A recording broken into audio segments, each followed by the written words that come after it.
Hello again, everybody, and welcome back to the Semi-Pro Film Show. I am Dalton Barrett. Joining me today is Joshua Clements and Daniel Savage. We got a super special episode for you today because today we are going to be watching the very, very, very famous movie AM Radio, starring not Cuba Gooding Jr., but his brother Omar Gooding. So we'll see you on this episode of Semi-Pro.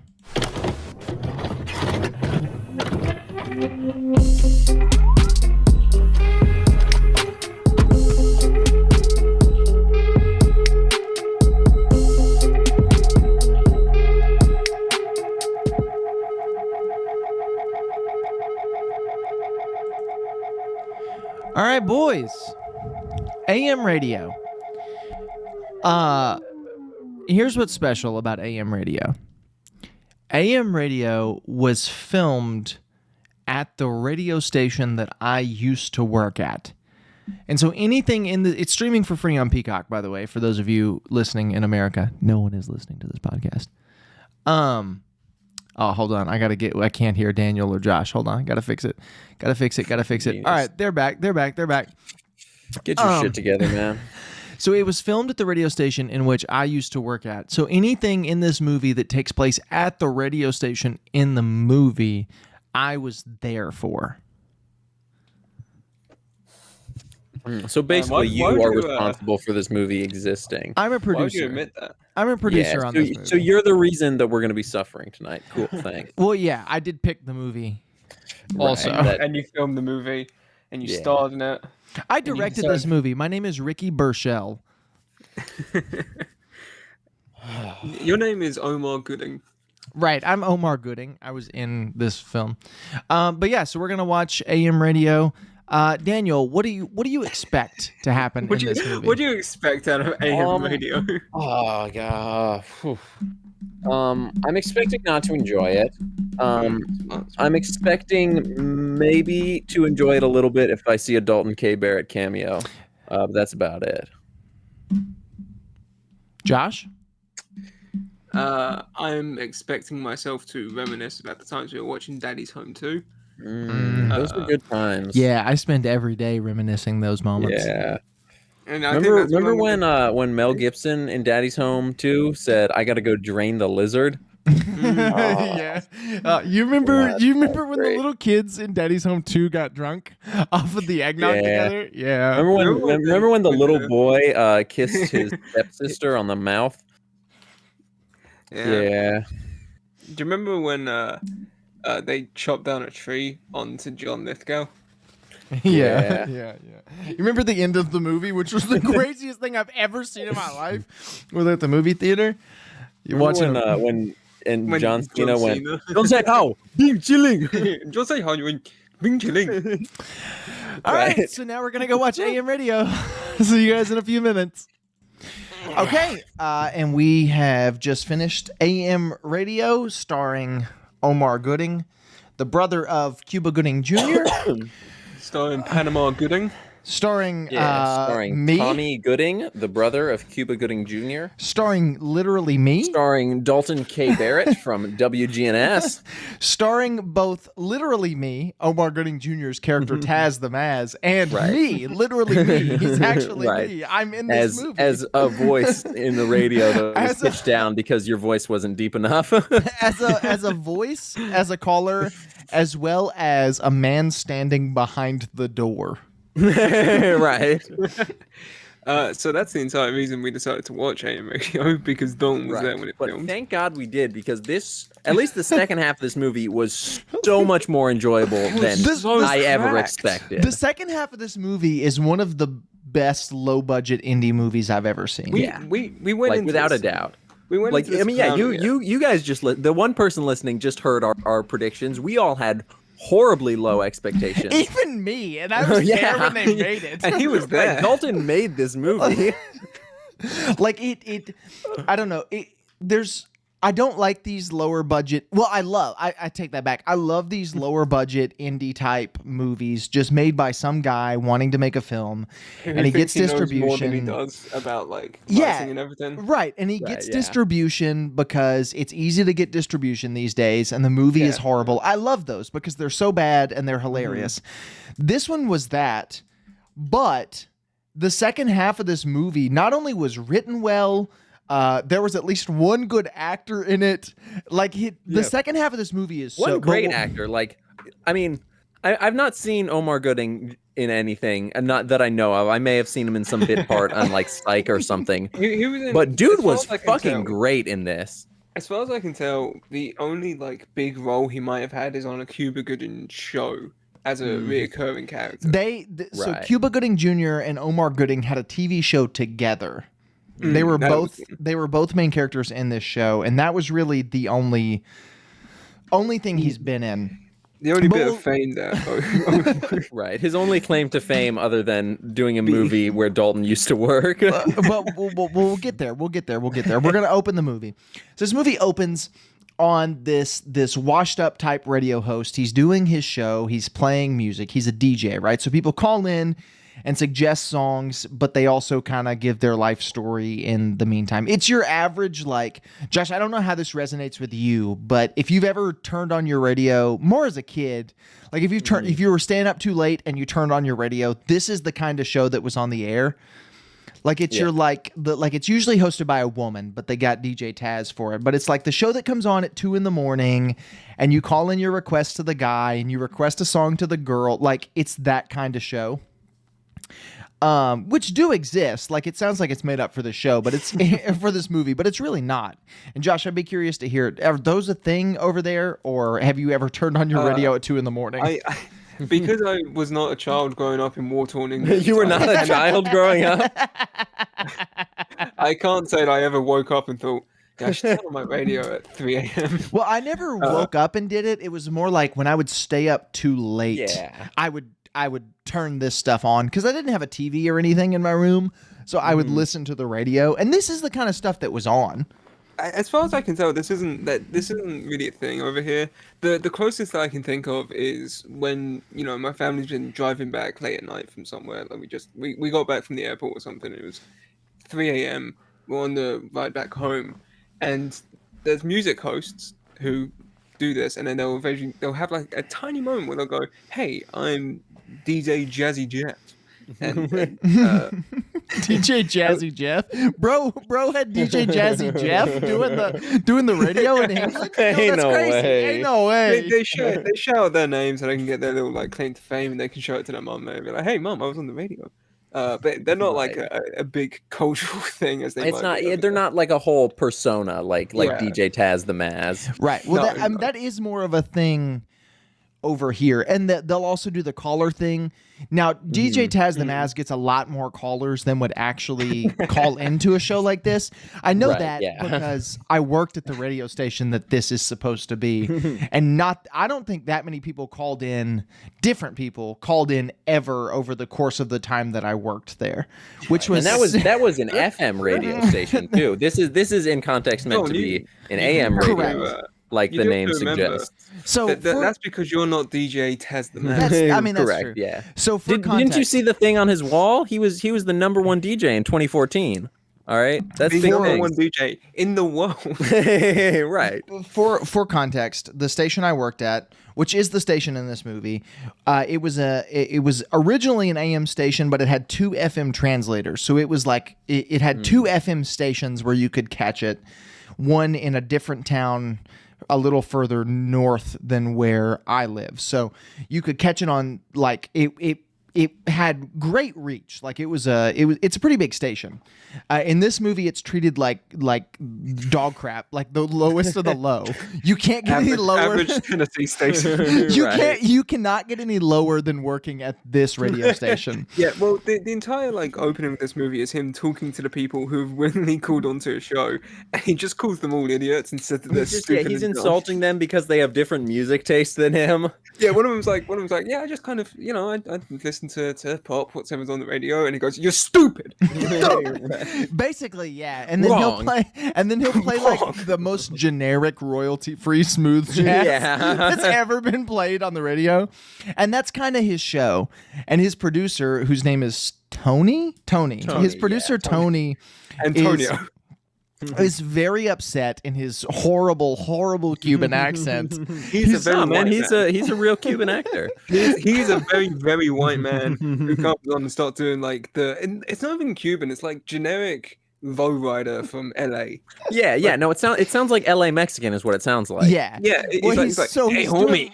He's doing hey, SA, it's me. I'm the Cuban man in this movie. So, right. And there's a line where he specifically says, "I'm Cuban." Well, so DJ Taz, he insults his listeners on the air. And then he goes to like the lobby, the green room type area to eat his cold pizza. And he's saying, "Man, this pizza's horrible." And Tony's like, "Well, they're a sponsor. They sponsor us. So we put them, we eat their pizza because it's free, whatever. Our ratings are in the dump. The numbers on this station are going down. Radio is dying." Yeah, this one's doing numbers ratio. Right. And so Taz the Maz, Omar Gooding Jr. calls him out and says, "Dude, drop the act. You're white." And he says, "I'm Cuban," which we find out later. No, never mind. No, We'll get to that. We'll get to it. Let it build. Also, the line is, "Cut the act, essay." Yeah, cut the act, essay. You're white. Right. So Cuba Gooding Jr., he goes back on the air and he keeps doing his thing. People call in. I call in. I call in. Well, no, you don't call in. You're like an announcer on yeah, the station that's right. Yeah, we'll get You there. said Come on, man, get it right. You were in this movie. It's been so long. What do you, we just watched it. What do you mean? No, I mean it's been so long since they filmed this. I guess. All right. So let me set up some context to this. They rented out our station to film this movie. I was there because somebody from the station had to be there to make sure they didn't mess anything up and to let them in and all of those things. So I was there. One dude on the set cooked some incredible food. It was delicious. I met pizza. No, like I'm talking. This man was making breakfast casseroles, and I was eating them at like 1:30 in the morning. This movie was filmed about a couple weeks after the George Floyd murder. I remember because there were riots going on like in Murfreesboro at the time that this was filmed. So it was very, very closely after George Floyd was murdered. So all of this stuff was going on. I remember Omar Gooding. He came in. Me and him actually had a conversation about that specifically, like whatever. So that was super interesting. Omar Gooding was the nicest guy you'll ever meet ever. Like he was so kind.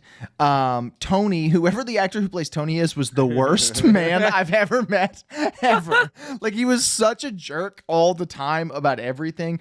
So they're filming this movie. They're getting ready, whatever. And the next line in the plot is Omar Gooding talking about, in generic terms so that nobody knows what he's actually talking about. He's talking about the George Floyd murder. And he kind of goes off on this tangent about how black people are being killed and whatever. Someone asked for some blues. And instead of being like, "Oh, thank you for calling into my he's show," like, "Yeah, you know what blues were originally called? Race records. Because America's racist. A black man was shot in his car." Like it's like that kind of thing. So Tony comes in and cuts him off, calls him out for it. He's like, "Hey, you've got to play the music people want because people want to hear the music that they call in to request." That makes sense. Like that's an understandable, like that is a completely understandable and reasonable request.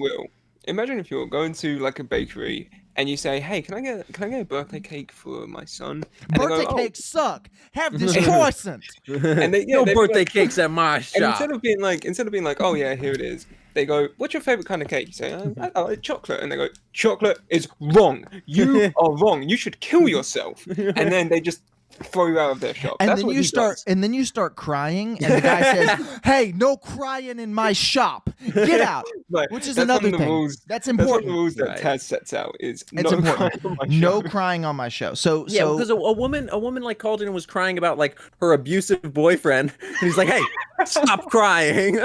Yeah.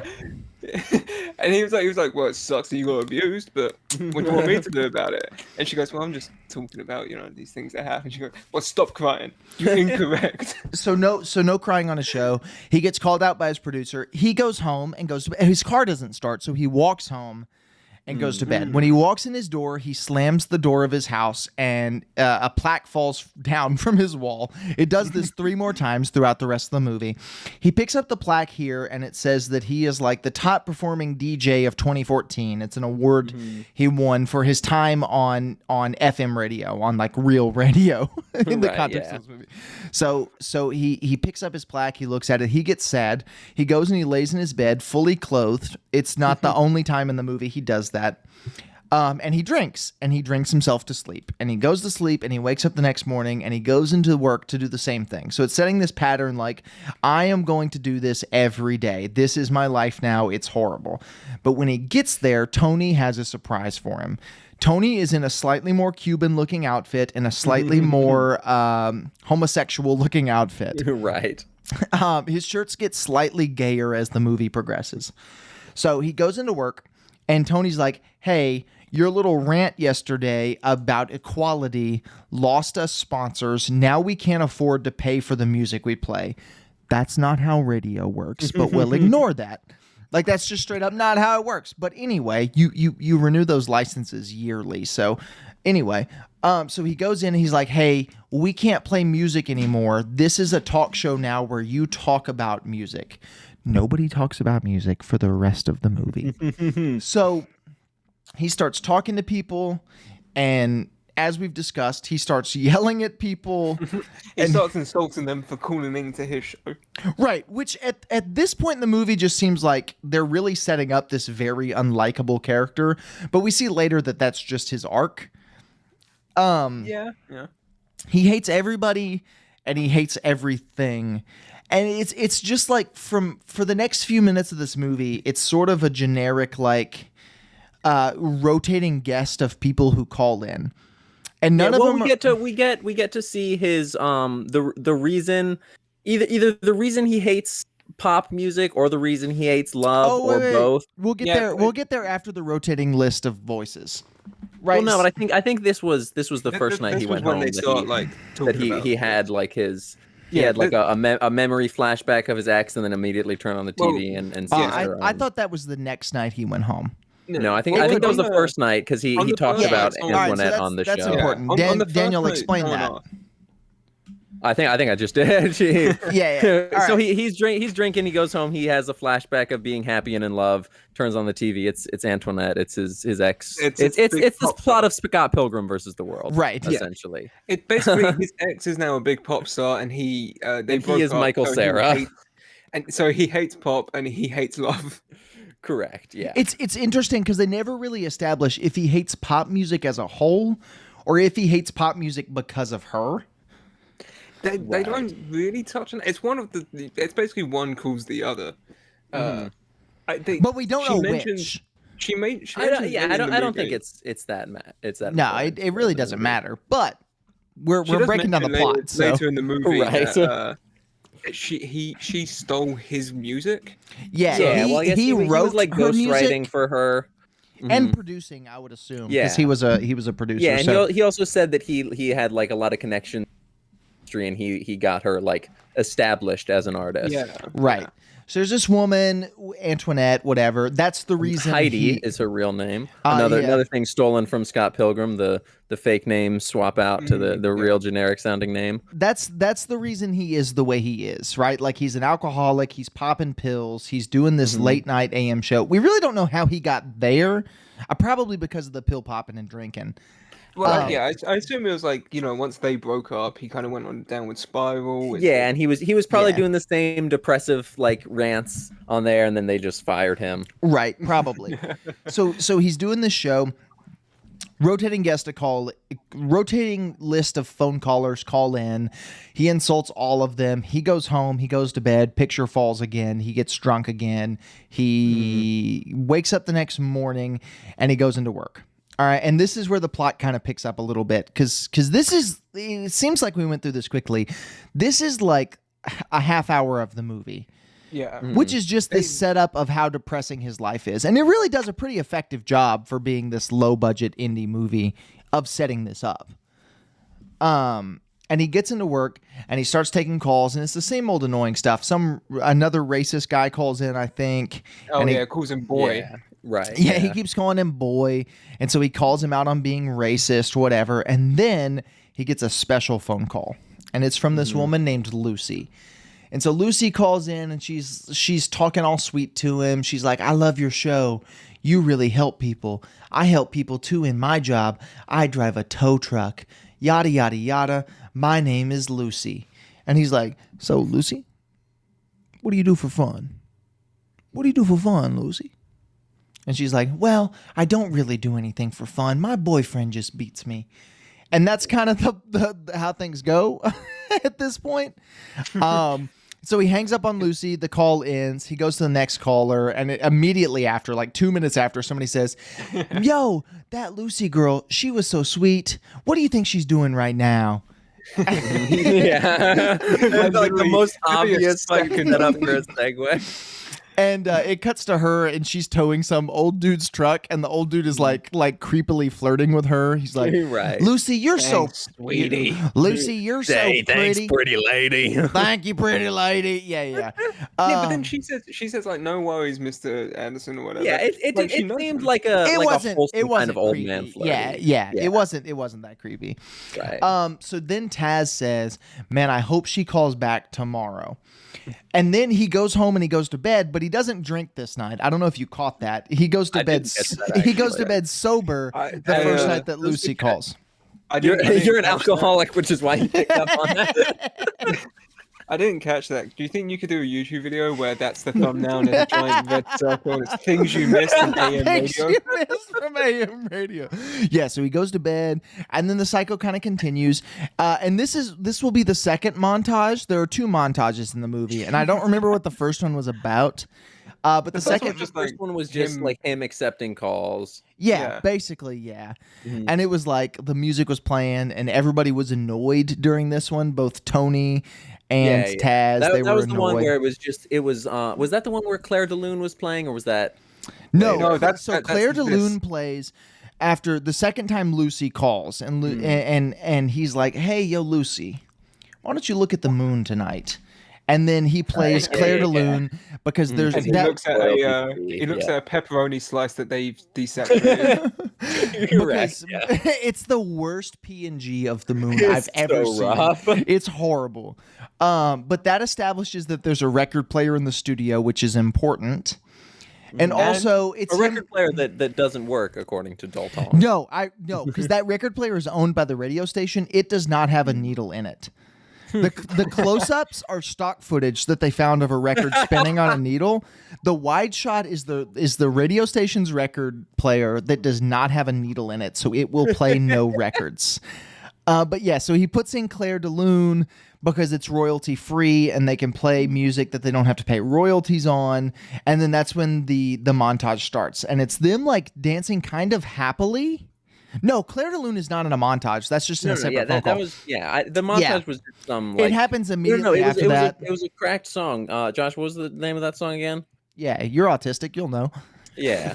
Well, I know specifically Josh said that it was a good song. No, I just said it was a good song. I didn't know what the name was. Yeah. I just thought I was like listening to it, thinking, "Hey, that's actually." But it was cool. Yeah, it was nice. It was showing like a montage, both of them like just doing stuff, but then it would cut to like occasionally while they were doing stuff, they would like sing lyrics to the song, and it was fun and quirky. And then they'd show Tony, and he was like having a seizure in the office. You're right. No, yeah. we'll get there. We'll get there. But at this point, we paused the movie because it felt so long and boring up to this point. 40 minutes in. Yeah, 40 minutes in, halfway point. Yeah, we're at the halfway point of this movie. Movie's an hour and 27 minutes. We're about 40 minutes in, so we pause it, go take a pee break, grab a snack, whatever.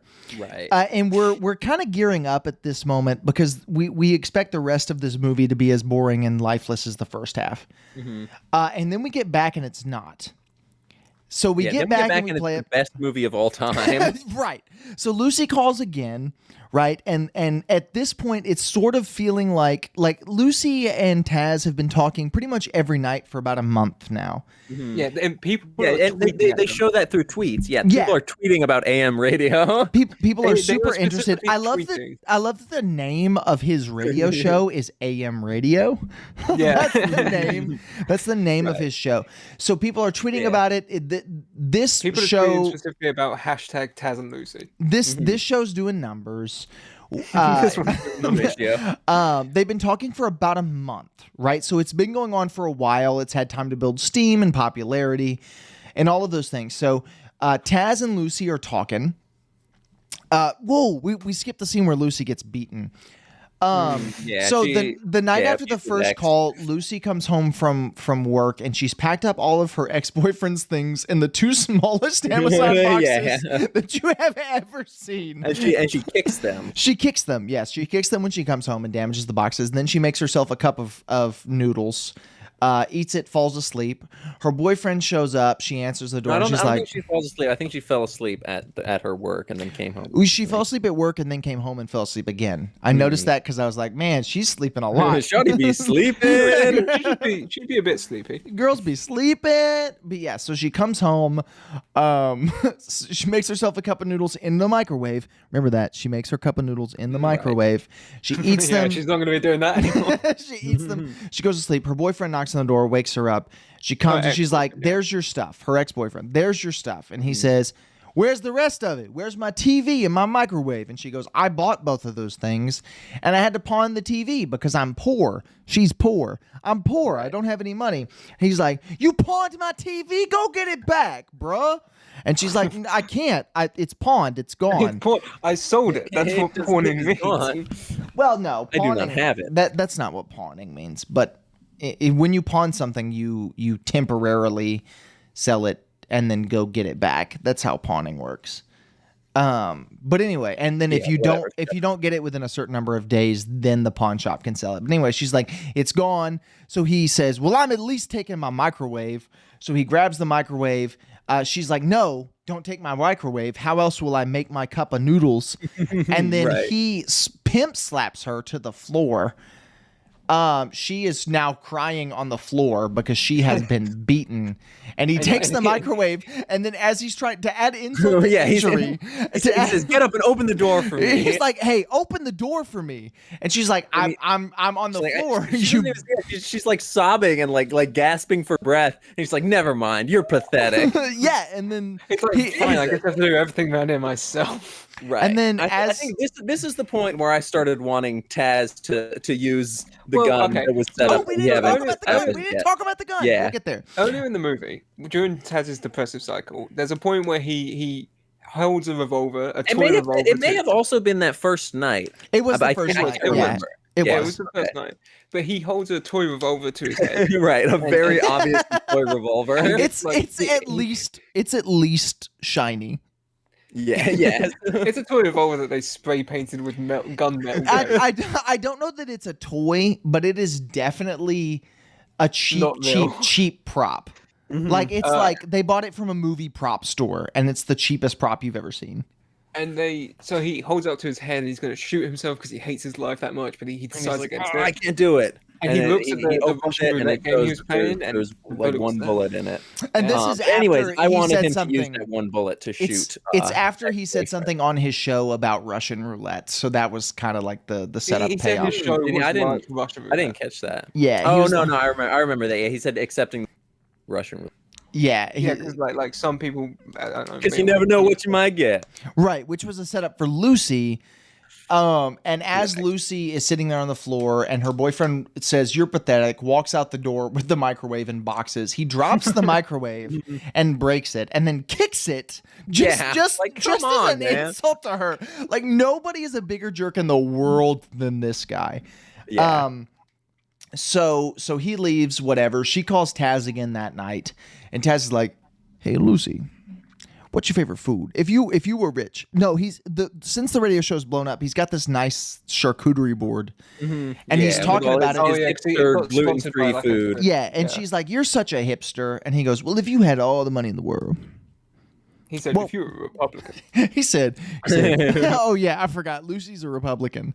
This is also, I just want to say, this is also the point of the movie where I was like, I thought I discovered the ending, which was going to be Taz shoots Lucy's ex-boyfriend with the one bullet he was going to shoot. That's what I was really hoping for. My It's not so much that I thought that was going to happen. I just really want to see that guy get shot. My assumption was that he was going to kill himself in the studio. And I got close, but not there. Yeah, you know? you were also there for the making we're of not, the movie. We're not there right. yet. Yeah. I was there when they filmed the scene.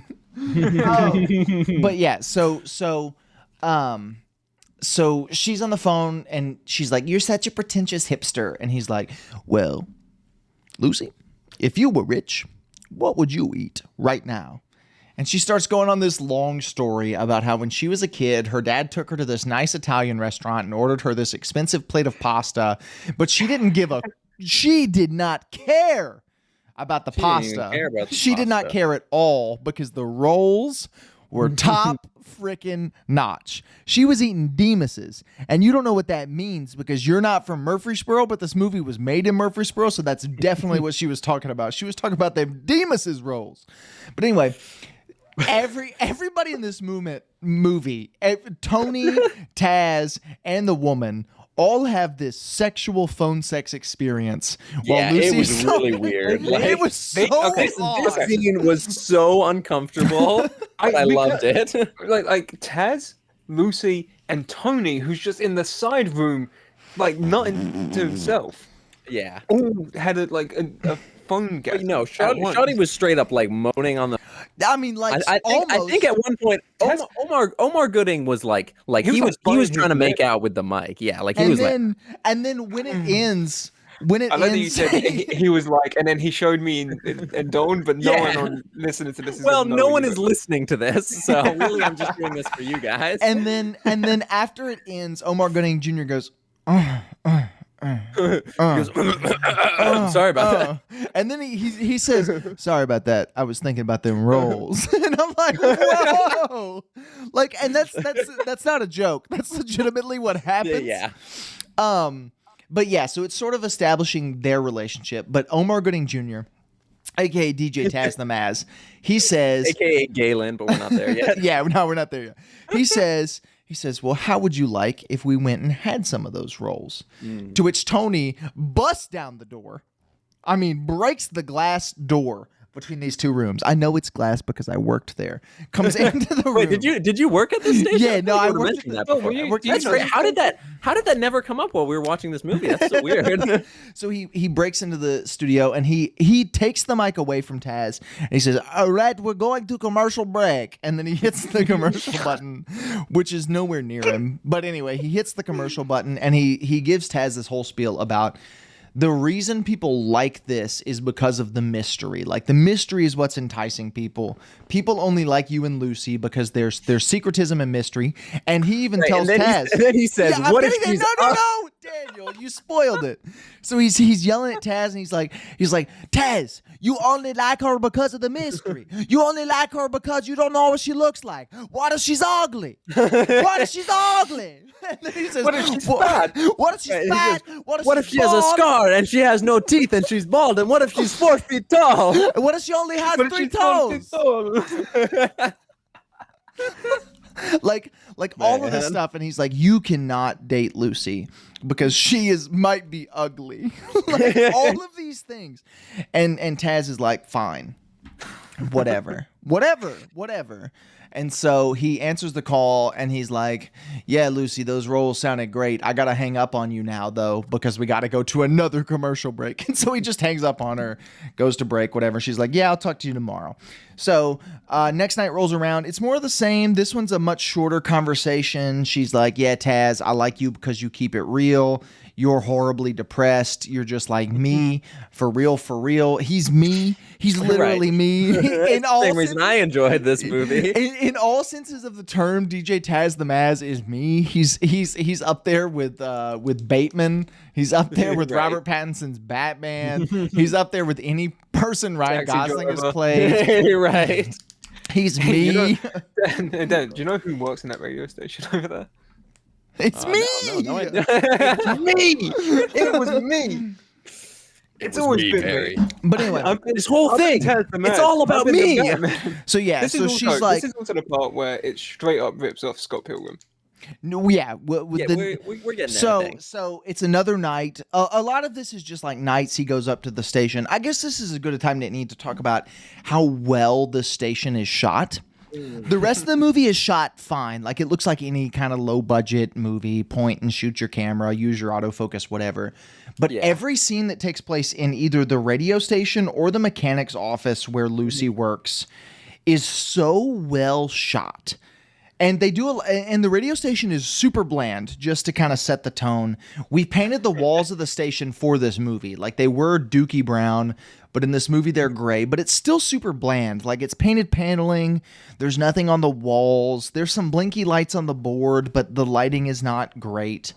So they blacked out all of our windows and the whole studio, and they set up like LEDs. And so they changed the light depending on the mood that Taz is in. If he's in a more angry mood, it's red. If he's in like a lovey-dovey kind of mood, it's pink or purple. If it's very neutral, it's blue. But it's so good looking. It was green once. I don't know the significance It of was that. green. Cool. Yeah, I think he was jealous or something. I don't know. Yeah. But yeah, so they do that, and they also set up like the microphone angles, like the boom arms and stuff, to where it's out of focus and he's in focus. So there's stuff in the forefront in front of him. They do a lot of really cool stuff to make the radio station look great. I like when he's got the blue LED light on like the side of his face. Yeah, like it looks great throughout the whole movie. The stuff in the radio station was shot really well. I remember at one point there's a clock on the wall that they keep cutting to. It's the cheapest digital clock you've ever seen. They bought it for $2 at Target. Nah, they couldn't afford Target. They bought it for $2 at Family Dollar. Right. But I remember like they put some work into that because they wanted to cut to the different hours. So they set up the clock and then literally recorded it for like 12 hours overnight just to get all of the different times so they could cut back and forth to it. That's relatively smart. Yeah, I would say just change the time on the clock every time you needed to set it. But yeah, I think I suggested that to him at one point. I think I said that. No, this is why you didn't star in AM radio. Right. I'm pretty sure I asked the director. He was like, "Yeah, they set up the clock, and then I came back the next day, and I was like, hey, why didn't you just change the clock for whatever time you needed it to be?" And I don't remember what his answer was. I think he was annoyed with me. Like, fuck, I should have thought of that. He just looked at you in disdain and said, "If you didn't have to be here, I would." That's why they cut my cameo. Right. I was that's why they pitched down your voice too. I did the announcing for one of the spots coming back from commercial break, just by the way. So all of that happens. He goes home, he comes back, right? The next night. Like I said, this movie is very much like he comes into work, gets a phone call from Lucy, goes home. It's very routine. Yeah, it's Right. very, yeah. Well, it's because the whole movie takes place in one spot, and they broke it up really well, actually. Like, doing it I at was gonna different say, like, times. For a movie that basically takes place in a radio station, an apartment, and a mechanic shop, Yeah. like I never got bored. Not in the second half. Yeah. In the second half, I was pretty bored for the first half of this For the movie. first I'm half, gonna be yeah. honest. Then once I got invested in This it, this movie's a little heavy on the setup, but the payoff is great. So he gets back and he gets a phone call from Tatiana. No, that's the woman from She-Hulk. What's her name? That's my sister's name. Antoinette, aka Antoinette. Heidi. Right, Antoinette. She calls him. This is his Gagan. ex-girlfriend. So she calls him because she's upset. She's jealous of him and this new girl. And the success he's having too. Like, it's a little bit of both. And she just starts insulting him on the air, and he's like, hey, you're a failure, whatever. And so he goes off on this girl, and he's like, I hate these people who call in. I hate these people who call in. I hate you. I hate pop music. I wrote all of your songs. I'm the only reason you're famous. You're the worst, and I hate you. Hey, your songs whack. Your look whack. Your shoes whack. Your shoes whack. I'm fresh The way as that you fuck. have a relationship with your mother whack. And so as he's saying all of these things, when he says the part about I hate all the people who call in, Lucy is listening and she gets her feelings hurt and she gets upset. He calls them all. And well, he losers. specifically also says, I don't remember what the thing she said to get it out of him, but she was like, I don't care about Lucy. I don't need. I'm Taz the Maz. He says, Right. I don't need Lucy. I'm Taz the Maz. Right. He's the Tasmanian devil. I'm Taz the Maz. I don't need anybody to make myself successful, which has kind of been his arc throughout this whole movie. He's super egotistical. He thinks he can do it all. And she's kind of breaking him down to get him to a very vulnerable spot, which is why he's so popular when talking to her, because he's himself. Yeah. And so all of that happens. Lucy gets upset. She turns her radio off, whatever. And Taz goes home that night and he gets sloppy. He drinks a whole half gallon of apple juice. Apple juice, I saw them funneling into the liquor bottle. It's liquor in like the cheapest bottom shelf liquor bottle you've ever seen, and they put apple juice in it because they didn't want to pour out like a full bottle of something good. So they did it with Kentucky Taverns or whatever it is. But anyway, so you say or whatever it is, like that's not what you drink. So all of that happens. He is drunk, and he's hopped off on pills, and he turns on his TV. Throwing up on his floor. Yeah, he's a whole throwing up. shebang. He's turning on his TV, and on the TV is the music video of his ex-girlfriend and a Western starring a girl named Lucy. Right? And he only gets 2 channels. He gets both of those channels, and that's it. And he's flipping back and forth, whatever. He keeps getting drunk. He throws up on his toilet. He tries to go to sleep in jeans and his belt and his chain. Yeah, and his hoodie. Like, come on, man, get it together. Like no wonder you can't sleep, dude. Like I wouldn't be able to sleep either. So the whole day and night goes by, and he doesn't go to sleep. And the next morning, he's still drunk. He's talking to himself. He's got his revolver out. He's threatening to shoot himself, but he won't. And he gets a call from Tony, who's like, "Hey, yo, dude, you better get up to the radio station." That accent I laugh, but that is literally what he sounds like. Yeah, straight I was up. about to say that accent was spot on. Yeah. Hey, yo, Ese, you better get up to the radio station. He's like, listen, you should get out to station. So he gets up to the station, and this is where the movie like clicks a knob, and it's brilliant because he calls out Tony, and he's like, "Hey, I'm drunk, so cut the crap, SA."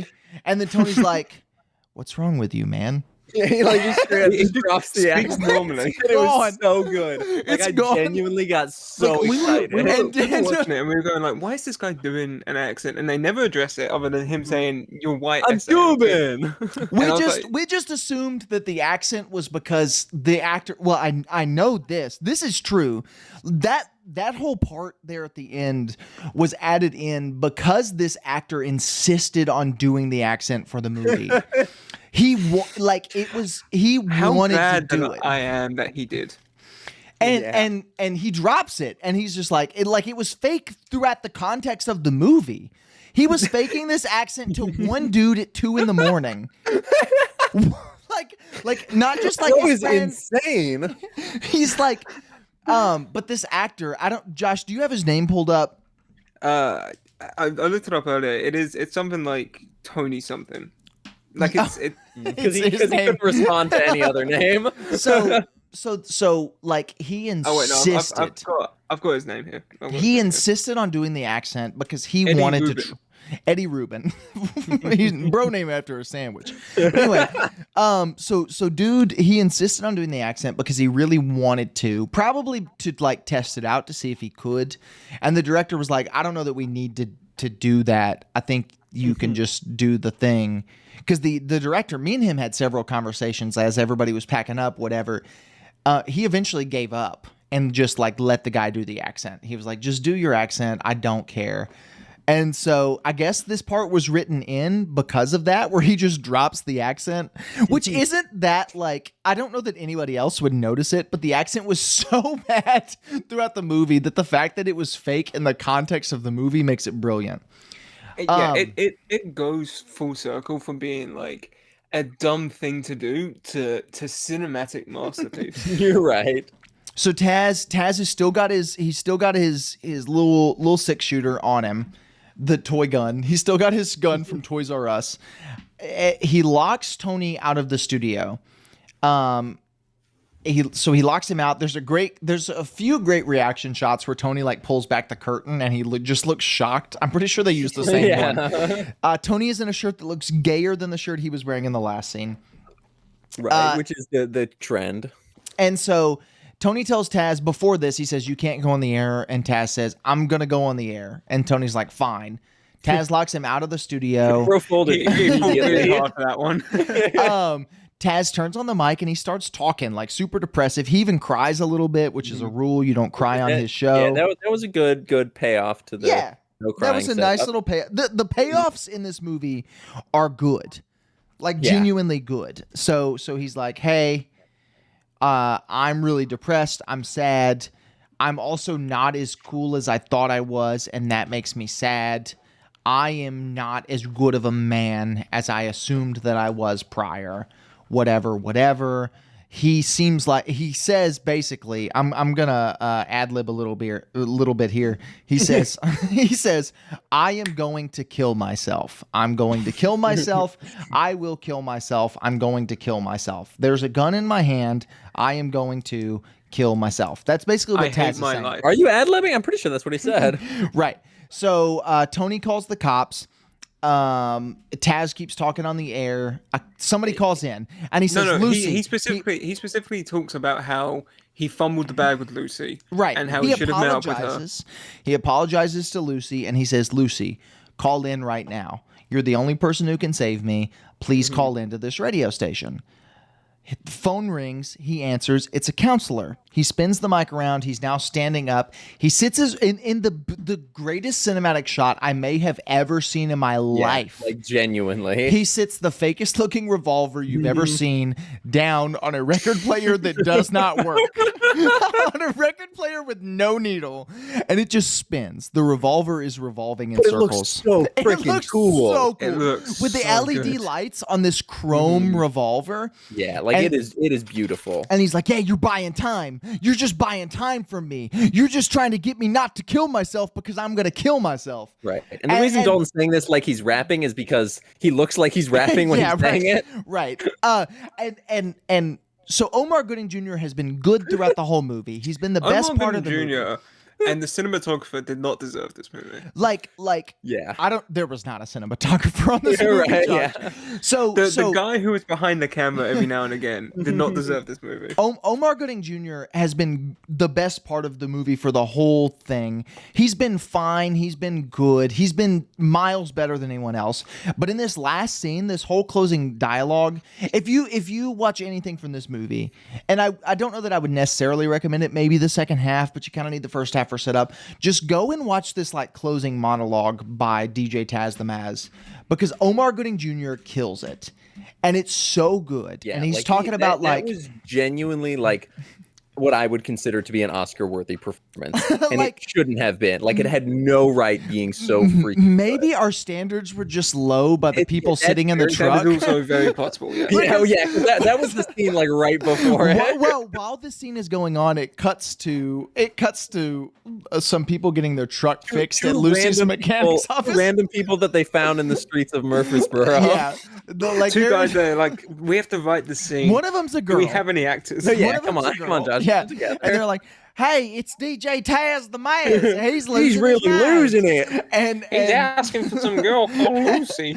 Well, no, Lucy says, "Oh, he's talking about that girl Antoinette," and the one girl goes, "No, it's some girl named Lucy." Do you know what it sounded like? Her name tag. It sounded like the name tag on her shirt that says Lucy.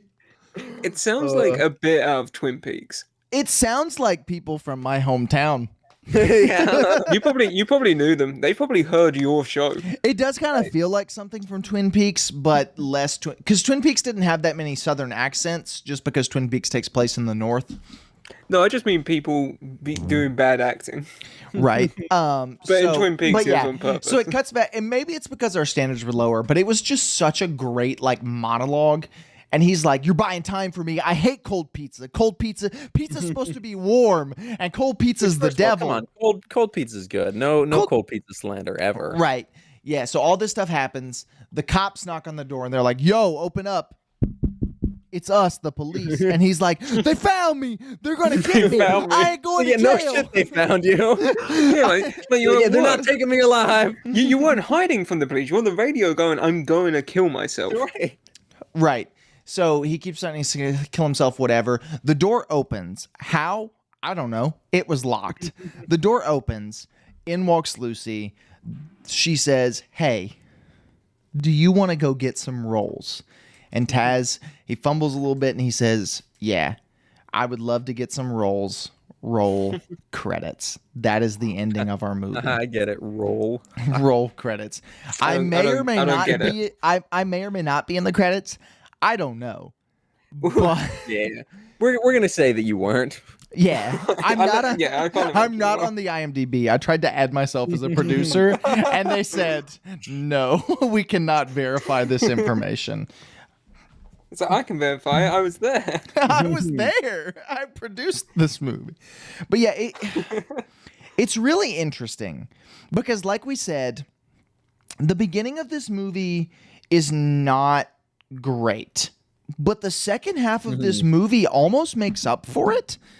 I'd say it does. I'd say that the second half of this movie makes the slow burn of the first half worth it for me. And we say like slow burn. It felt much longer than it was. It was only like 40 minutes of all setup. I think had we watched this whole thing as a whole, instead of pausing it in the middle, we wouldn't even really think about it like that. We would just think about this movie as one good movie. But genuinely, like I was there while they filmed it, but I didn't expect this going in. I expected it to be much worse looking, number one, much worse acted. Omar Gooding Jr. saved this thing, and just much worse story-wise than it was. It was more character focused than I thought it would be. I think the fact that he was literally me really helped it out. But like, I don't know, like the character study of Taz, Lucy was kind of like, she was very much a side character. She was there. She not to say her character was bad, but it was just kind of lacking. Generic. Yeah, it wasn't really lacking. One note, like it was just girl who was abused, but she is still strong, and she was like, a plot device to get Taz out of his spiral. Correct. Right. Yeah. But Omar Gooding Jr. does such a good job in it's almost like it reminds me a lot of Joker. This movie is as good as Joker. It reminds me it reminds me a lot of Joker, whereas Joaquin Phoenix carried that movie entirely. Joaquin Phoenix made that movie something that it wouldn't have been without him. And I feel the same way about AM Radio. Omar Gooding Jr. makes this movie something way better and way more than it is on its own. And I know he did not get paid enough to do that. Yeah, no, not nearly enough. And so what I'm saying right now is go, if you're listening in America, it's streaming on Peacock, I think Crackle as well. And then there was one other streaming service, I can't remember. Go and watch AM Radio just simply so Omar Gooding gets the royalties. Because like, if you don't actually watch it, just play it and like walk away or do some laundry, wash your dishes, whatever. Open your laptop and mute it.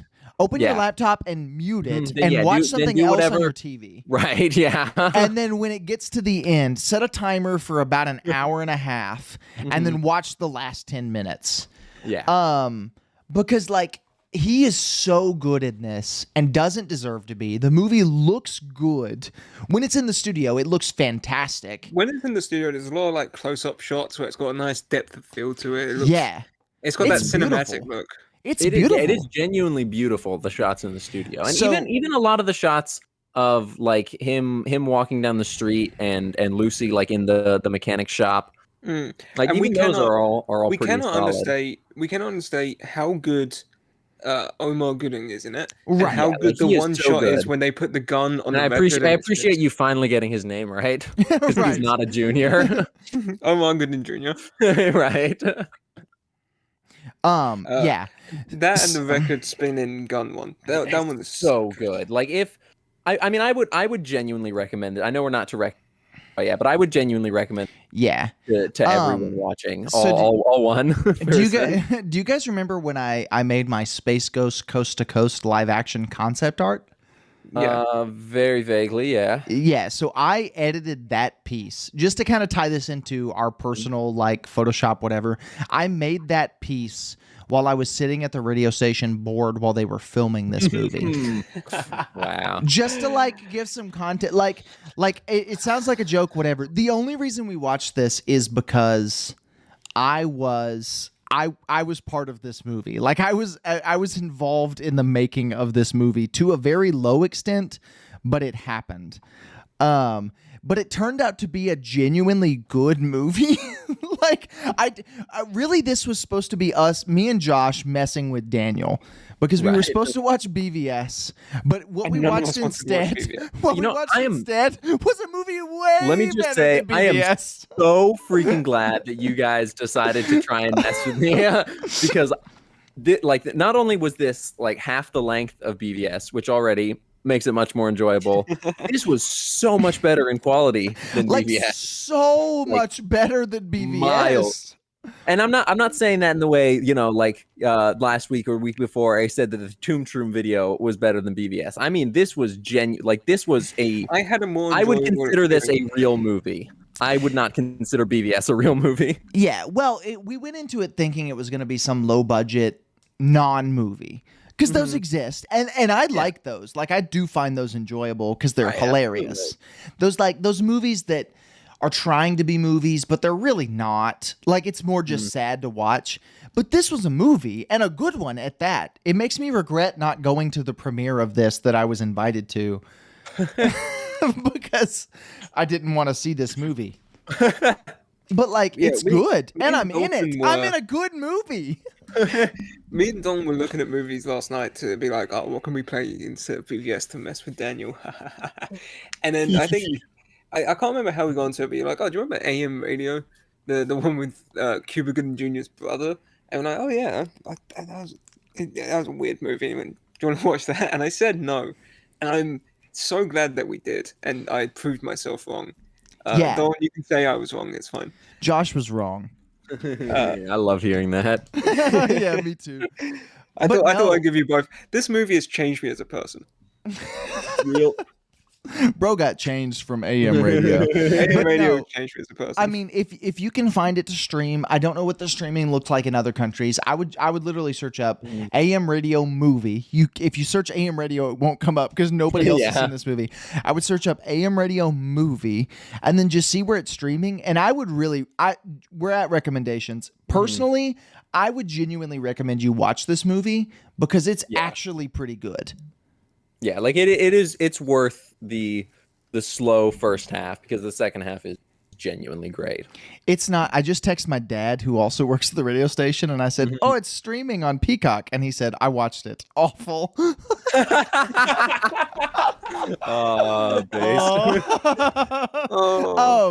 But no, I think if it's not some big budget action comic book movie too. It's no Garfield 2, A Tale of Two Kitties. Sure, yeah, it's no Daddy's Home 2. Right. Like it's not that. It is genuinely a smaller scale slice of life, like lower time picture, but if that's more your thing, if you like these character study type movies, I really do think you're going to get some enjoyment out of this. And I hope we're not hyping it up too much. Like, I hope we don't hype this movie up. I feel like we definitely are.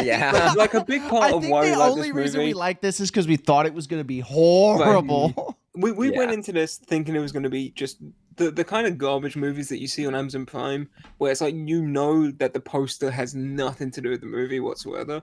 But like, I would still say watch this movie. I just say keep your expectations a bit low.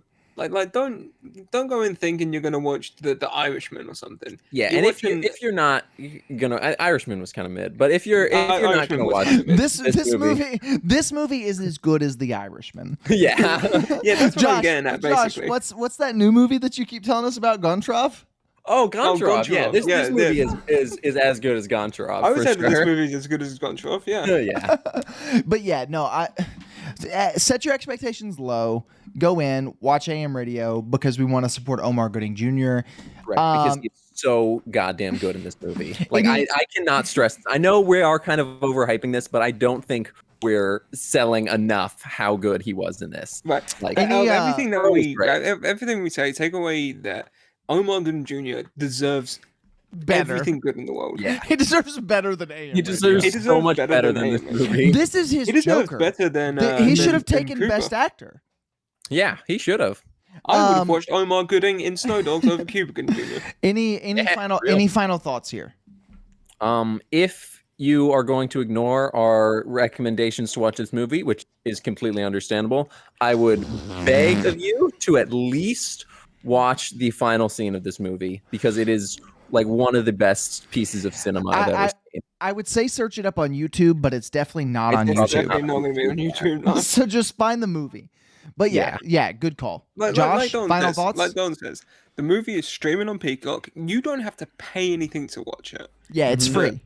It is free to as watch. as is Crackle. I think Crackle is another one of those free. Yeah, and Crackle. And But Fubo TV, which is a $70 Fubo- streaming service. Fubo TV. All right. But yeah, watch this The movie thing for from sure. the Dave Chappelle skit. All right. But yeah, this movie's great. Omar Gooding is great. That's all I can say about this movie. That without going into. I love everything we Omar talked about. Gooding. Right. I did not know Omar Gooding existed before a couple hours ago, but I love this man with all my heart now. Omar Gooding and Taz the Maz are literally me. All right. Everybody, thanks for watching. We'll see you on the very next episode of Their asses Semi Pro. are not watching.